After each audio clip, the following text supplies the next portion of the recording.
Hello friends, welcome to the world of CMA. ഇന്ന് നമ്മളുടെ topic പെൻഷനാണ്. Pension എന്ന് വെച്ചാൽ 17(1)(2) അനുസരിച്ചാണ്, സെക്ഷൻ അനുസരിച്ചാണ് പെൻഷൻ പറയുന്നത്. പെൻഷൻ എന്ന് പറയുമ്പോൾ രണ്ട് തരം പെൻഷൻ ഉണ്ട്. ഒന്ന് കമ്മ്യൂട്ടഡ് പെൻഷൻ ആൻഡ് അൺകമ്മ്യൂട്ടഡ് പെൻഷൻ. ഇപ്പോൾ മന്ത്ലി നമ്മുടെ വീട്ടിലോട്ട് അല്ലേ അങ്ങനെ പെൻഷൻ കിട്ടണവരുടെ അടുത്തേക്ക് മന്ത്ലി ഒരു ചെറിയൊരു എമൗണ്ട് വരുന്നുണ്ട്. അതിന് അൺകമ്മ്യൂട്ടഡ് പെൻഷൻ എന്നാണ് പറയുന്നത്. അതെന്ത് അൺകമ്മ്യൂട്ടഡ് പെൻഷൻ എന്ന് പറയുമ്പോൾ ആ അൺകമ്മ്യൂട്ടഡ് പെൻഷൻ എല്ലാവർക്കും ടാക്സബിൾ ആണ്. ഗവൺമെൻറ് എംപ്ലോയി ആണെങ്കിലും ശരി, നോൺ ഗവൺമെൻറ് എംപ്ലോയി ആണെങ്കിലും ശരി, എല്ലാവർക്കും ടാക്സബിൾ ആണ്. ഈ ഗവൺമെൻറ് എംപ്ലോയി എന്നുള്ളത് ഇതിൽ ഉദ്ദേശിക്കുന്നത് central government, state government, local authority, statutory corporation, judges of high court and supreme court, ഇത്രയും പേരാണ് ഇതിൽ ഉദ്ദേശിക്കുന്നത്. ഗവൺമെൻറ് എംപ്ലോയി എന്നുള്ള ഇതിൽ ഉദ്ദേശിക്കുന്നത്. ഇനി അൺകമ്മ്യൂട്ടഡ് പെൻഷൻ ഉണ്ടെന്ന് പറഞ്ഞു. അൺകമ്മ്യൂട്ടഡ് പെൻഷൻ എന്ന് പറഞ്ഞിട്ടുണ്ടെങ്കിൽ അൺകമ്മ്യൂട്ടഡ് പെൻഷനാണ് ഇത്. ഇനി കമ്മ്യൂട്ടഡ് പെൻഷൻ ഉണ്ട്. കമ്മ്യൂട്ടഡ് പെൻഷൻ എന്ന് പറയാൻ നേരത്തേക്കും ഒരു ലംസമായിട്ട് ഒരു എമൗണ്ട് വരും. ആ ഒരു എമൗണ്ട് കാരണം ആ ഒരു ലംസ എമൗണ്ട് അവിടെ കിടക്കണേന്ന് നിന്നായിരിക്കുള്ളൂ നമുക്ക് മന്ത്ലി കൊടുത്തുകൊണ്ടിരിക്കണേ. ഇനി നമുക്ക് ആ ലംസ എമൗണ്ട് എങ്ങാനും നമ്മൾ എടുത്ത് വിഡ്രോ ചെയ്യുകയാണെന്നുണ്ടെങ്കിൽ ആ എമൗണ്ടിൻ്റെ ബാക്കിയിൽ നിന്ന് മാത്രമേ നമുക്ക് പെൻഷൻ മന്ത്ലി കിട്ടുകയുള്ളൂ. അപ്പോൾ ആ ലംസമായിട്ടുള്ള എമൗണ്ടിനെയാണ് കമ്മ്യൂട്ടഡ് പെൻഷൻ എന്ന് പറയുന്നത്. ആ കമ്മ്യൂട്ടഡ് പെൻഷൻ ആണെന്നുണ്ടെങ്കിൽ എത്ര കിട്ടിയാലും ഗവൺമെൻറ് എംപ്ലോയീസിന് എന്തായിരിക്കും, എക്സംപ്റ്റ് ആയിരിക്കുള്ളൂ. അത് 10(10)(a)(1) അനുസരിച്ചിട്ട് 10(10)(a)(1) അനുസരിച്ചിട്ട് ഗവൺമെൻറ് എംപ്ലോയീസിന് എന്തായിരിക്കും, എക്സംപ്റ്റ് ആയിരിക്കുള്ളൂ. ഇനി നോൺ ഗവൺമെൻറ് എംപ്ലോയീസിന് നോൺ ഗവൺമെൻറ് എംപ്ലോയീസിനെ രണ്ടായിട്ട് തിരിക്കുന്നുണ്ട്. Covered under section gratuity act എന്നും not covered under section gratuity act എന്നും. രണ്ടും 10(10)(a)(2) അനുസരിച്ച് തന്നെയാണ്. അതിൽ covered under section gratuity act ആണെങ്കിൽ 1/3 ഓഫ് ടോട്ടൽ പെൻഷൻ എടുക്കണം. നോട്ട് കവേർഡ് ആണെങ്കിൽ 1/2 ഓഫ് ടോട്ടൽ പെൻഷൻ എടുക്കണം. ഇത്രയും മാത്രമേ ഇതിൽ പഠിക്കാനുള്ളൂ. പിന്നെ പെൻഷൻ എന്നുള്ളതിൽ ഈ ഒരു ഇത്രയും മാത്രമേ എന്തുള്ളൂ, പെൻഷൻ എന്നുള്ള ആ ചാപ്റ്ററിലേക്ക് നമുക്ക് നോക്കി പോകേണ്ടുള്ളൂ. പെൻഷൻ എന്നുള്ളതിന് ഇവിടെ അതേപോലെ തന്നെ ടെക്സ്റ്റിൽ എന്ത് ചെയ്തിട്ടുണ്ട്, ഒരു ചാർട്ട് പോലെ കൊടുത്തിട്ടുണ്ട്. അത് നമുക്ക് നോക്കാം.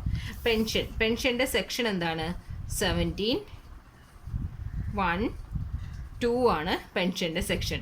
അൺകമ്മ്യൂട്ടഡ് പെൻഷനും ഉണ്ട്, കമ്മ്യൂട്ടഡ് പെൻഷനും ഉണ്ട്. അൺകമ്മ്യൂട്ടഡ് പെൻഷൻ എന്ന് വെച്ചിട്ടുണ്ടെങ്കിൽ എല്ലാവർക്കും ടാക്സബിൾ ആണ്. അൺകമ്മ്യൂട്ടഡ് പെൻഷൻ ഫുള്ളി ടാക്സബിൾ ആണ്. അത് ഗവൺമെൻറ് ആയാലും ശരി, നോൺ ഗവൺമെൻറ് എംപ്ലോയി ആണെങ്കിലും ശരി, ഫുള്ളി ടാക്സബിൾ ആണ്. കമ്മ്യൂട്ടഡ് പെൻഷൻ ആണെന്നുണ്ടെങ്കിൽ ഗവൺമെൻറ് എംപ്ലോയീസ് ഇവിടെ കൊടുത്തത് ഗവൺമെൻറ് എംപ്ലോയീസിക്ക് എന്താണ്, ഫുള്ളി എക്സംപ്റ്റ് ആണ്. അതർ എംപ്ലോയീസിക്ക് എങ്ങനെയാണ്, അതർ എംപ്ലോയീസിക്ക് ടാക്സബിൾ ആണ്. അതെങ്ങനെയാണ്, അസസി ഗിവ്സ് ഗ്രാറ്റുവിറ്റി റിസീവ് ചെയ്തിട്ടുണ്ടെങ്കിൽ 1/3 ഓഫ് ടോട്ടൽ പെൻഷനും, ഗ്രാറ്റുവിറ്റി റിസീവ് ചെയ്യണില്ല എന്നുണ്ടെങ്കിൽ 1/2 ഓഫ് ടോട്ടൽ പെൻഷനുമാണ്. ടോട്ടൽ പെൻഷൻ്റെ 1/2 ആണ് എടുക്കേണ്ടത്. ഓക്കെ, ഇത്രയും മാത്രമേ ഇതിൽ പറയാനുള്ളൂ. പിന്നെ ഗവൺമെൻറ് എംപ്ലോയി ആണെന്നുണ്ടെങ്കിൽ ഇതിൽ പറയുന്ന സെക്ഷൻ 10(10)(a)(1)ഉം ഇതിൽ പറയുന്ന സെക്ഷൻ 10(10)(a)(2) ആണ്. ഓക്കെ, സെക്ഷൻ ഇതാണ് കൊടുത്തിരിക്കുന്നത്. പിന്നെ ഇതിൽ കൊടുത്തിരിക്കുന്ന ആ ഒരു പ്രോബ്ലം നമുക്ക് നോക്കാം. ഇല്ലുസ്ട്രേഷൻ 7 കൊടുത്തിട്ടുണ്ട്. Mr. A has retired from his job on 31/3/2020. From 1st April 2020 he was entitled to a pension. മാർച്ചിൽ റിട്ടയർഡായി ഏപ്രിലിൽ ഇരുന്ന് തന്നെ പെൻഷൻ കിട്ടുന്നുണ്ട് 3,000 പെർ മന്ത് വെച്ചിട്ട്. ഓൺ ഓഗസ്റ്റിൽ ഫസ്റ്റിൽ തന്നെ 80% of pension commuted and receive 1,20,000. 1,20,000 amount 80% ആണ്. ആ കമ്മ്യൂട്ട് ചെയ്തിട്ടുള്ള 80% എമൗണ്ട് നമ്മൾ എന്ത് ചെയ്തു, വാങ്ങിച്ചു ഓഗസ്റ്റിൽ തന്നെ. അപ്പോൾ എന്ത് ചെയ്യണം, പെൻഷൻ അൺകമ്മ്യൂട്ടഡ് പെൻഷൻ എത്ര നാളത്തേക്ക് കാണാൻ പറ്റുള്ളൂ, ഏപ്രിൽ മെയ് ജൂൺ ജൂലൈ വരേക്ക് 4 മാസത്തേക്ക് മാത്രമേ അൺകമ്മ്യൂട്ടഡ് പെൻഷനായ 3,000 വെച്ച് കാണാൻ പറ്റുള്ളൂ. 3,000 × 4 കാണാൻ പറ്റുള്ളൂ. പിന്നെ ഓഗസ്റ്റ് ഫസ്റ്റ് തന്നെ കമ്മ്യൂട്ടഡ് പെൻഷൻ റിസീവ് ചെയ്തു. കമ്മ്യൂട്ടഡ് പെൻഷനിൽ 80% റിസീവ് ചെയ്തു. അപ്പോൾ ബാലൻസ് വരുന്നത് ഓഗസ്റ്റിലിരുന്ന് എന്തായിരിക്കും, ഈ 80% പോകെയുള്ള എമൗണ്ടിനായിരിക്കുള്ളൂ എന്ത് പറയുന്നത്, പെൻഷൻ കിട്ടണത്. അപ്പോൾ ഈ കമ്മ്യൂട്ടഡ് പെൻഷൻ ഗവൺമെൻറ് എംപ്ലോയി ആണെന്നുണ്ടെങ്കിൽ എക്സംപ്റ്റ് ആയിരിക്കും, നോൺ ഗവൺമെൻറ് എംപ്ലോയി ആണെങ്കിൽ ഗ്രാറ്റുവിറ്റി റിസീവ് ചെയ്യേണ്ടോ ഇല്ലേന്ന് നോക്കിയിട്ടായിരിക്കും ഉള്ളൂ. Computation taxable pension if he is case of government employee. Government എംപ്ലോയിയുടെ കേസിൽ എങ്ങനെ എടുക്കും? ഗവൺമെൻറ് എംപ്ലോയിയുടെ കേസിലാണെങ്കിൽ അൺകമ്മ്യൂട്ടഡ് പെൻഷൻ ഇല്ലേ 3000 ഇൻറ്റു അതെന്ത് ചെയ്യും? അത് ഗവൺമെൻറ് എംപ്ലോയി ആണെങ്കിൽ ശരി, നോൺ ഗവൺമെൻറ് എംപ്ലോയി ആണെങ്കിലും ശരി, എന്തായിരിക്കുള്ളൂ? എല്ലാവർക്കും ടാക്സബിൾ ആയിരിക്കുള്ളൂ. അപ്പോൾ നമുക്ക് ഇവിടെ ഗവൺമെൻറ് എംപ്ലോയി എന്ന് എഴുതാം. ഗവൺമെൻറ് എംപ്ലോയി എഴുതാവേ. ഇതിൽ അൺകമ്മ്യൂട്ടഡ് പെൻഷൻ ആണെന്നുണ്ടെങ്കിൽ എത്രയാണ്? 3000 ഇൻറ്റു അൺകമ്മ്യൂട്ടഡ് പെൻഷൻ എത്രയാണ്? 3000 ഇൻറ്റു 4 മന്ത്സിനാണ് കാണേണ്ടത്. 12,000. ഇതെത്തായിരിക്കും? ഇത് ടാക്സബിൾ ആയിരിക്കും. ഗവൺമെൻറ് എംപ്ലോയിക്ക് ടാക്സബിൾ ആയിരിക്കുള്ളൂ ഈ എമൗണ്ട്. ഇനി അടുത്തത് 80% കമ്മ്യൂട്ടഡ് പെൻഷൻ റിസീവ് ചെയ്തിട്ടുണ്ട്. 80% കമ്മ്യൂട്ടഡ് പെൻഷൻ എന്ന് പറഞ്ഞിട്ടുണ്ടെങ്കിൽ 1,20,000 ആണെന്ന് പറഞ്ഞിട്ടുണ്ട്. 80,000 1,20,000 ആണെന്നുണ്ടെങ്കിൽ അപ്പോൾ 100% എത്രയാണ്? 1,20,000 into 1,20,000 divided by 80 into 100. 1,20,000 divided by 80 into 100 എത്ര വരും? 1,50,000 വരും. 1,50,000 വരും. അത് ടോട്ടൽ പെൻഷനാണേ. ഇതാണ് ടോട്ടൽ പെൻഷൻ അതാണ്. അപ്പോൾ ആ 1,20,000 എന്തായിരിക്കുള്ളൂ? ഇനി അപ്പോൾ ടോട്ടൽ പെൻഷൻ കിട്ടിയില്ലേ, അപ്പോൾ ബാലൻസ് ഉള്ളത് എന്തായിരിക്കുള്ളൂ? 30,000 എന്നുള്ളതാണ് ഇനി അദ്ദേഹത്തിന് കിട്ടേണ്ട പെൻഷൻ. ആ പെൻഷനിലായിരിക്കുള്ളൂ ഇനി ഈ ഒരു വർഷം മുഴുവനും അദ്ദേഹത്തിന് അൺകമ്മ്യൂട്ടഡ് പെൻഷനായിട്ട് മന്ത്ലി കിട്ടാൻ പോണത്. ഈ 1,20,000 എന്നുള്ളത് എക്സംപ്റ്റ്, ഗവൺമെൻറ് എംപ്ലോയി ആയതുകൊണ്ട് എക്സംപ്റ്റ് ആയിരിക്കുള്ളൂ. 1,20,000 എക്സംപ്റ്റ് ആയിരിക്കുള്ളൂ. ഏത് സെക്ഷൻ പ്രകാരം? 10A1 പ്രകാരം എക്സംപ്റ്റ് ആയിരിക്കുള്ളൂ. ഇവിടെ നില്ലായിരിക്കും. ഇനി അൺകമ്മ്യൂട്ടഡ് പെൻഷൻ ഇനി ബാലൻസ് അല്ല ഇനി വരൂലേ? അൺകമ്മ്യൂട്ടഡ് പെൻഷൻ 1,20,000 അല്ലേ റിസീവ് ചെയ്തിട്ടുള്ളൂ, ടോട്ടൽ 1,50,000 അല്ലേ? അപ്പോൾ അതിന് വരുന്നത് എന്താണ്? 3,000 എന്നുള്ളത് 1,50,000-നാണ്. അങ്ങനെയാണെങ്കിൽ 1,20,000 അല്ല, ഇനി ബാലൻസ് അല്ല എത്രയാണ്? 30,000 എത്രയായിരിക്കും? 600 ആയിരിക്കുള്ളൂ. 600 എന്നുള്ളത് ഇവിടെ 4 മാസത്തെ കണ്ട്, ഇനി 12 മാസത്തിൽ ബാലൻസ് എത്ര ഉണ്ടാവും? 8 മാസം ഉണ്ടാവും. അപ്പോൾ 4,800 വരും. ഗവൺമെൻറ് എംപ്ലോയിക്ക് എത്ര വരും? 4,800 പ്ലസ് 12,000 16,800 ഗവൺമെൻറ് എംപ്ലോയിക്ക് ടാക്സബിൾ ആയിട്ട് വരും. ഓക്കെ. ഇനി നോൺ ഗവൺമെൻറ് എംപ്ലോയീസ്. ഇനി അടുത്ത് എന്താണ്? Non government employees not receiving gratuity receive ചെയ്യണില്ല എന്നുണ്ടെങ്കിൽ non government employee not received ആണെന്നുണ്ടെങ്കിൽ എന്ത് ചെയ്യും? ഈ അൺകമ്മ്യൂട്ടഡ് പെൻഷൻ എല്ലാവർക്കും സെയിം ആയിട്ട് ടാക്സബിൾ ആണ്. ഇതിൽ 80% സ്വീകരിച്ചു എന്ന് പറഞ്ഞിട്ടുണ്ട്. അപ്പോൾ 1,20,000-ന് എങ്ങനെ വരും? നോട്ട് റിസീവ്ഡ് ഗ്രാറ്റുവിറ്റിയാണ്. ഗ്രാറ്റുവിറ്റി റിസീവ് ചെയ്തിട്ടില്ല എന്നുണ്ടെങ്കിൽ എന്താണ്? 1/3 ആണ് എടുക്കേണ്ടത് അല്ലേ? അല്ല, ഗ്രാറ്റുവിറ്റി റിസീവ് ചെയ്തിട്ടില്ല എന്നുണ്ടെങ്കിൽ 1/2 ആണ് എടുക്കേണ്ടത്. അപ്പോൾ ടോട്ടൽ പെൻഷൻ്റെ ഡിവൈഡഡ് ബൈ 2 എത്ര വരും? ബിയിൽ കേസിൽ 75,000. ആ 75,000 പോകെ 1,20,000 മൈനസ് 75,000 എത്ര വരും? 45,000 ടാക്സബിൾ ആയിട്ട് വരും. അപ്പോൾ ഇനി ബാലൻസ് എത്രയായിരിക്കും?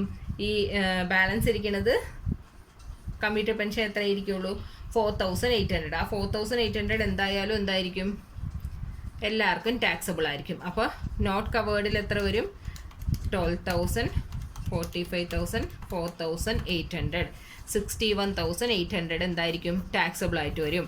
ഇനി കവേർഡിലാണെന്നുണ്ടെങ്കിൽ എന്ത് വരും? ഈ 12,000 അതേപോലെ തന്നെ വരും, 4,800 അതേപോലെ തന്നെ വരും. ഇനി ഇതിൽ വ്യത്യാസം പറഞ്ഞ ഏതാണ്?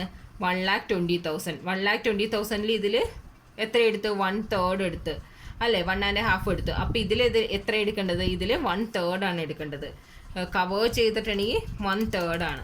ഡിവൈഡഡ് ബൈ 1/3 എടുക്കുമ്പോൾ എത്ര വരും? 40,000. ടോട്ടലിന് 1,50,000-ന്ന് ഡിവൈഡഡ് ബൈ 1/3 എടുക്കുമ്പോൾ 50,000 വരും. അപ്പോൾ ബാലൻസ് 70,000 ടാക്സബിൾ ആയിട്ട് വരും. അപ്പോൾ 12,000 4,800 70,000 എത്ര വരും? 86,800 എന്തായിട്ട് വരും? ടാക്സബിൾ ആയിട്ട് വരും. ഓക്കെ, മനസ്സിലായിട്ടുണ്ടാവും എന്ന് വിചാരിക്കുന്നു. ടെക്സ്റ്റ് വെച്ച് ഒന്നും കൂടി എക്സ്പ്ലെയിൻ ചെയ്തു തരാം. ഇപ്പോൾ അൺകമ്മീറ്റഡ് പെൻഷൻ നമുക്ക് പറഞ്ഞത് എന്താണ്? അൺകമ്മീറ്റഡ് പെൻഷൻ ഫസ്റ്റ് കേസ് ഗവൺമെൻറ് എംപ്ലോയിയുടെ കേസാണ്. ഗവൺമെൻറ് എംപ്ലോയീസിന് എന്താ പറഞ്ഞിരിക്കുന്നത്? ഏപ്രിലിൽ ഇരുന്ന് ഓഗസ്റ്റ് 1 തിരിച്ച് അവർ കമ്മ്യൂട്ട് ചെയ്ത് വാങ്ങിയിട്ടുണ്ട്. അപ്പോൾ അതിന് മുന്നേ ജൂലൈ വരേക്കുള്ള എമൗണ്ട് നോക്കണം.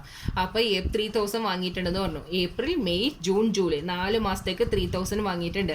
അത് ഗവൺമെൻറ് ആയാലും ശരി നോൺ ഗവൺമെൻറ് ആയാലും ശരി എന്തായാലും ശരി അത് ഫുള്ളി ടാക്സബിൾ ആണ്. അപ്പോൾ എല്ലാവർക്കും ഇത് ടാക്സബിൾ ആയി. 12,000 എന്നുള്ളത് എല്ലാവർക്കും എന്തായി? ടാക്സബിൾ ആയി. ഇനി അടുത്തത് എന്താണ്? അടുത്ത മാസം അത് പിന്നെ ഈ സ്റ്റെപ്പ് അവിടെ നിൽക്കട്ടെ. ഇത് കമ്മ്യൂട്ടഡ് പെൻഷൻ എത്രയെന്നാണ് പറഞ്ഞത്? 1,20,000 വാങ്ങിയിട്ടുണ്ടെന്ന് പറഞ്ഞു. 1,20,000 എന്നുള്ള 80% ആണെന്നാണ് പറഞ്ഞത്. 1,20,000 എത്ര വാങ്ങിയാലും ഗവൺമെൻറ് എംപ്ലോയിയുടെ കേസസിൽ എന്താണ്? ഫുള്ളി എക്സംപ്റ്റ് ആയിട്ട് മാറും. അതുകൊണ്ട് തന്നെ അവർക്ക് ടാക്സ് ഒന്നുമില്ല. പക്ഷേ ഇവിടെ നോട്ട് കവേർഡ്, ഫസ്റ്റ് വന്നത് നോട്ട് കവേർഡ് ആണെന്നുണ്ടെങ്കിൽ എന്ത് ചെയ്യും? ഗ്രാറ്റുവിറ്റി കവർ ചെയ്യുന്നില്ല എന്നുള്ള കേസിൽ എന്ത് വരും? 1,20,000. അപ്പോൾ അത് 1,20,000 80% ആണ്. അപ്പോൾ 100% കാണുമ്പോൾ 1,20,000 ഡിവൈഡഡ് ബൈ 80 × 100 വരുമ്പോൾ 1,50,000 വരും. ആ 1,50,000 നോട്ട് കവേർഡ് ആണെന്നുണ്ടെങ്കിൽ എത്ര ഒരു? നോട്ട് കവേർഡ് ആണെന്നുണ്ടെങ്കിൽ 1/2 വെച്ചിട്ട് കാണുക നോട്ട് കവേർഡ്. അപ്പോൾ എന്ത് ചെയ്യും? നോട്ട് കവേർഡ് ആണെന്നുണ്ടെങ്കിൽ 1/2 വെച്ചിട്ട് കാണുക. 1/2 വെച്ചിട്ട് കാണുമ്പോൾ 75,000. അത് മൈനസ് ചെയ്യുക. അത് മൈനസ് ചെയ്യുമ്പോൾ 45,000 കിട്ടും. ഇതിൽ കവേർഡ് ആണെന്നുണ്ടെങ്കിൽ എന്ത് ചെയ്യും? 1/3 വെച്ചിട്ട് വരിക. അപ്പോൾ എത്ര വരും? 50,000 വരും. അപ്പോൾ 70,000 ടാക്സബിൾ ആയിട്ട് വരും. ഇനി അപ്പോൾ നമ്മൾ എന്ത് ചെയ്തു? ഓഗസ്റ്റിലിരുന്ന് നമുക്ക് ഇനിയും ഓഗസ്റ്റിലിരുന്ന് എത്രയാണ് നമ്മൾക്ക് ഉണ്ടായിരുന്ന 1,50,000 1,20,000 മൈനസ് ചെയ്ത് വാങ്ങിച്ചു. ബാലൻസ് ഉള്ള 30,000 മാത്രമേ ഉള്ളൂ. അപ്പോൾ 3,000 എന്നുള്ളത് 1,50,000 നമ്മുടെ കയ്യിൽ എമൗണ്ട് ഉണ്ടായപ്പോഴാണ് 3,000 വെച്ച് കിട്ടിയത്. അങ്ങനെയാണെന്നുണ്ടെങ്കിൽ വെറും 30,000 എമൗണ്ട് ഉണ്ടാകുമ്പോൾ നമുക്ക് എത്ര കിട്ടണമെന്ന് കണ്ടുപിടിക്കണം. അതിനാണ് നമ്മൾ എന്ത് ചെയ്തത്? അതിന് നമ്മൾ 3,000 എന്നുള്ളത് 1,50,000 ഉള്ളപ്പോൾ വാങ്ങിയതാണ്. അപ്പോൾ വെറും 30,000 ഉള്ളപ്പോൾ നമുക്ക് എത്ര കിട്ടും എന്നുള്ളത് ഇങ്ങനെ നോക്കണം. ഇത്ര കിട്ടുമെന്ന് നോക്കുമ്പോൾ 600 കിട്ടും. ബാലൻസ് 12 മന്തിൽ 4 മന്ത് പോയ ബാലൻസ് എത്ര? 8 മന്ത്. അപ്പോൾ 600 × 8 ആയിട്ട് ബാലൻസ് എടുക്കണം. 600 × 8 ചെയ്തിട്ട് ബാലൻസ് എന്താണ്? അത് അൺകമ്മീറ്റഡ് പെൻഷൻ. അത് എല്ലാവർക്കും എന്താണ്? അത് എല്ലാവർക്കും ഫുള്ളി ടാക്സബിൾ ആണ്. ഇത്രയേ ഉള്ളൂ. ഓക്കെ, ഒരു സിമ്പിൾ വേയിൽ മാത്രമാണ് പെൻഷൻ്റെ ഒരേ ഒരു പ്രോബ്ലം തന്നിട്ടുള്ളൂ. ഇപ്പോൾ എനിക്ക് തന്നെ മാറുമ്പോൾ എന്താണ് 1/2 1/3 തമ്മിൽ ഇത്തിരി കൺഫ്യൂസ് ആവുന്നുണ്ട്. സോ അത് കാരണം നിങ്ങളത് കെയർഫുള്ളായിട്ട് 2-3 പ്രാവശ്യം വായിച്ചു വെക്കുക. പിന്നെ അതേപോലെ തന്നെ വായിച്ചു വെക്കേണ്ട ഒരു സംഭവമാണ്, നമ്മൾ ഗ്രാറ്റുവിറ്റിയിലാണെങ്കിലും ലീവ് എൻഗേജ്മെൻ്റ് ആണെങ്കിലും ഇപ്പോൾ പെൻഷൻ പഠിച്ചപ്പോഴാണെന്നുണ്ടെങ്കിലും നമ്മൾ ഗവൺമെൻറ് എംപ്ലോയിനെ കുറിച്ച് പറയുന്നുണ്ട്. ഗവൺമെൻറ് എംപ്ലോയിൽ വരുന്നതും വരാത്തതും ഉണ്ട് അല്ലേ? ഗ്രാറ്റുവിറ്റിയിൽ സ്റ്റേറ്റ് ഗവൺമെൻറ്റും സെൻട്രൽ ഗവൺമെൻറ്റും ലോക്കൽ അതോറിറ്റിയും വരും, സ്റ്റാറ്റ്യൂട്ടറി കോർപ്പറേഷൻ വരില്ല എന്ന് പറഞ്ഞു. പിന്നെ അതേപോലെ തന്നെ